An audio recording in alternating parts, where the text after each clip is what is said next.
বন্ধুগণ, যা কিছু শিখবেন অনুকরণের মাধ্যমে শিখবেন, তাহলে আপনি দ্রুত গতিতে শিখতে পারবেন এবং সবসময় ধরে রাখতে পারবেন। আজকে আমরা আলোচনা করব এজেস অফ ইট, অর্থাৎ ইটের ইংলিশ ল্যাঙ্গুয়েজে 16টি গঠনে ব্যবহার রয়েছে। এদের মধ্যে প্রতিটি নিয়মের উপর আবার শত শত গঠনের বাক্য রয়েছে। এগুলোকে আবার শত শত ভাবে আলোকে পড়া যায়। প্রতিটি নিয়ম থেকে ভেঙে ভেঙে পুরো বিষয়টি এখানে দেওয়া হলো। ইতিমধ্যে ইটের 16টির ব্যবহারের মধ্যে 10টি ব্যবহার আমরা আলোচনা করছি 8টি ভিডিওর মাধ্যমে। যারা 8টি ভিডিও দেখেননি তারা অবশ্যই ভিডিওগুলো দেখবেন। আজকে আমরা আলোচনা করব ইটের 11 নম্বর নিয়মটি নিয়ে। আপনি যদি ইটের সবগুলি অর্থাৎ 16টি গঠনের ব্যবহার শিখে ফেলেন, তাহলে আপনি ইটের সমস্ত জীবনের জন্য সকল ব্যবহার কিন্তু শিখে ফেলেন। তাই কোনো ভিডিও লেকচার মিস করবেন না ইনশাল্লাহ। আজকে আমরা আলোচনা করব এখানে ইটের ওই 11 নম্বর নিয়ম নিয়ে, যেমন ঘন্টা, দিন, তারিখ, মাস, বৎসর, মাইল, বৃষ্টি, শিশির, রোদ, গরম, জোয়ার, বাটা ইত্যাদি ইত্যাদি। এদের কোনো সক্রিয় কোনো সাবজেক্ট নেই, তাই এদের ক্ষেত্রে কিন্তু ইট দিয়ে সেন্টেন্স তৈরি করতে হবে।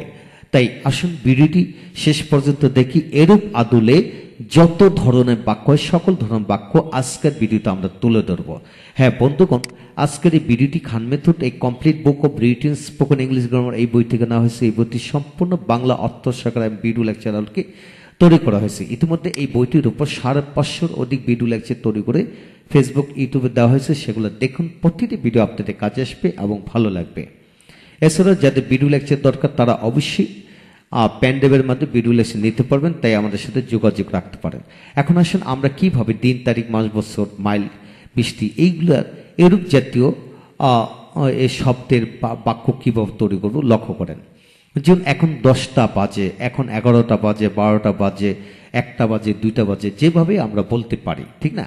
এখন 10টা বাজে, এখন আবার 10:30 বাজে, 10:45 বাজে, এখন 10:15 বাজে, এখন 10টা 5, 10, 15, 20, 40, 50 বাজে। এই ধরনের আমরা বাজে যত শব্দ বাক্য হবে সবগুলোকে আমরা এইভাবে পড়ব। যেমন it is 10 o'clock, it is 10 o'clock, 11 o'clock, it is 12 o'clock, it is 1 o'clock, 3 o'clock, 4 o'clock, 5 o'clock, এইভাবে আমরা বলতে পারি। তারপর আসেন ইতিমধ্যে 10টা বেজে গেছে, যখন বেজে গেছে বোঝাবে তখন it is already 10 o'clock, it is already 11 o'clock, it is already 7 o'clock।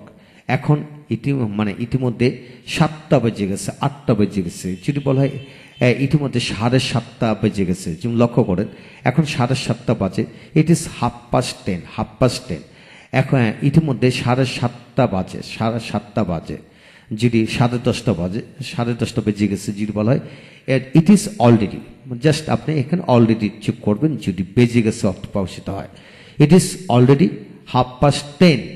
এখন যে ইতিমধ্যে 10:30 বেজে গেছে, 11:15 বেজে গেছে, 12:15 বেজে গেছে, 12:15 বেজে গেছে। এইভাবে আপনি বাক্য বানিয়ে পড়তে পারবেন যে কোনো সময় দিয়ে। তারপরে আজ শুক্রবার, শনিবার, রবিবার, সোমবার, মঙ্গলবার, যে কোনো কিছু আমরা বলতে পারি। আজ শনি, রবি, সোম, মঙ্গলবার বলি। তো it is Friday, it is Friday, Saturday, Sunday, Monday, Tuesday, Wednesday, Thursday, এইভাবে আমরা বলতে পারি। তা এইভাবে বাক্য বানিয়ে পড়বেন। আবার এইভাবে পড়া যায় today is Friday, today is Saturday, Monday, Sunday, Tuesday, এইভাবে পড়তে পারেন। তারপরে এখন অনেক রাত, গভীর রাত, অর্থাৎ it is late night, it is late night. এটা শেষ রাত, it is last night, it is last night. এইভাবে আপনি এই সময়যুক্ত শব্দগুলো দিয়ে বহুভাবে আমরা বাস্তব জীবনে কথা বলি, লেখি, পড়ি, সেগুলো বানায় পড়তে পারবেন। মূলত গঠন প্রণালী কিন্তু একই রকম হলে শুধু শব্দটা পরিবর্তন হবে। এখন সে তারিখ দিয়ে কীভাবে পড়বেন, যেমন এখানে তারিখ নিয়ে আসুন। ইয়াস হলো 1990 সালে এপ্রিলের 3য় দিন।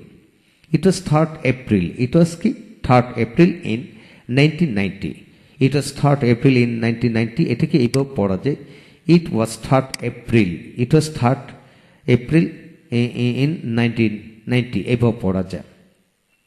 তারপর আসেন ইট ওয়াজ April 3, যখন সংখ্যা মিন করবেন ইট ওয়াজ April 3, 4, 5, 6, 7, 20, 21। এটা ছিল এপ্রিলের 21 তারিখ। এটা ছিল কি এপ্রিলের 21 তারিখ। কি হবে? ইট ইজ এপ্রিল 21, 21 মানে ফার্স্ট দিতে হবে। এটা ছিল এপ্রিলের 7 তারিখ।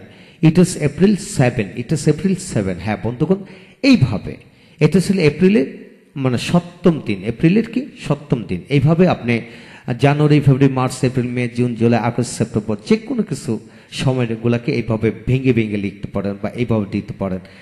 তাই এইভাবে মিলিয়ে পড়ুন, ইনশাল্লাহ এগিয়ে যাবেন। তারপর আসেন ইট ওয়াজ মিড এপ্রিল, এটা ছিল এপ্রিলের মাঝামাঝি। এপ্রিলের কি মাঝামাঝি, এপ্রিলের শেষ দিক, মাঝামাঝি, প্রথম দিক, যেভাবে আপনি যোগ করে পড়তে পারবেন। It was last day of April, এটা ছিল এপ্রিলের শেষ দিন। যদি বলা হয় এটা ছিল এপ্রিলের প্রথম দিন, it was first day of April, it was first day of April বা ইট ওয়াজ দা, এখন দিলে আরো সুন্দর হয়। It was the last first day of April, second day of April, third day of April, fourth day of April, seventh day of April, 21st day of April, অর্থাৎ এটা ছিল এপ্রিলের 21 তারিখ। এইভাবে আমরা শত শত ভাবে বানিয়ে পড়তে পারবো। তারপরে আসেন দিন, তারিখ, মাস, বছর, ঘন্টা, এগুলো পড়ি। লক্ষ্য করেন, it is winter, it is কি উইন্টার, এটা শীতকাল বা দিস সিজন ইজ উইন্টার, এটা শীতকাল। It is beginning of winter, এটা শীতের শুরু। ইট ওয়াজ এন্ড অফ উইন্টার, এটা শীতের শেষ দিক বা শেষ, এটা শীতের শেষ দিক। ইট ওয়াজ এন্ড অফ উইন্টার। তারপর আসেন ইট ওয়াজ সামার, এটা ছিল গ্রীষ্মকাল বা তখন গ্রীষ্মকাল ছিল, তখন গ্রীষ্মকাল ছিল। হ্যাঁ বন্ধুগণ, এইভাবে সিজনগুলিকে আপনারা পড়তে পারবেন। তারপর আসেন 15 নাম্বার দিয়ে আমরা পড়বো। লক্ষ্য করেন, it will be 10 kilometres from here, এখন থেকে এটা 10 কিলোমিটার, অর্থাৎ এখান থেকে এটা 10 কিলোমিটার হবে। হবে উইল বি মানে হবে, আপনি যে কোনো টেন্স পরিবর্তন করে পড়তে পারবেন, এটা হবে। যদি বলা হয় যে it is 10 kilometres from here, এটা এখান থেকে 10 কিলোমিটার, এটা এখান থেকে কি 10 কিলোমিটার। যদি হবে বুঝে উইল বি দিতে হবে, আর যদি হতে পারে ক্যান বি দিতে পারেন বা মে বি দিতে পারেন, সম্ভাবনার ক্ষেত্রে কি মে বি দিতে পারেন। এখন আসেন it is 440 kilometres from Dhaka to Sylhet, Dhaka থেকে Sylhet 240 kilometre. It is a long way, এটা অনেক পথ, এটা দীর্ঘ পথ বা অনেক দূর। It takes 6 hours to reach from Dhaka to Sylhet, Dhaka থেকে সিলেট যেতে 6 ঘন্টা লাগবে, 6 ঘন্টা লাগবে বা লাগে। তারপর আসেন it is very comfortable journey, এটা খুবই আরামদায়ক যাত্রা, এটা খুবই আরামদায়ক যাত্রা। হ্যাঁ বন্ধুগণ, আপনি যত সময় মানে মাইল আছে সেগুলোকে ভেঙে শত শত বাক্য বানায় পড়া যাবে, বিশ্বাস রাখুন এইভাবে পড়া যায়। তারপর আসেন এখন বৃষ্টি হচ্ছে, ইট ইজ রেইনিং নাও বা বৃষ্টি হচ্ছে, ইট ইজ রেইনিং বা it is raining cats and dogs, মুষলধারে বৃষ্টি হচ্ছে। তারপর ইট ইজ ড্রিজলিং, এখন গুড়ি বৃষ্টি হচ্ছে। ইট ড্রিজ ইন উইন্টার, শীতকালে শিশির পড়ে।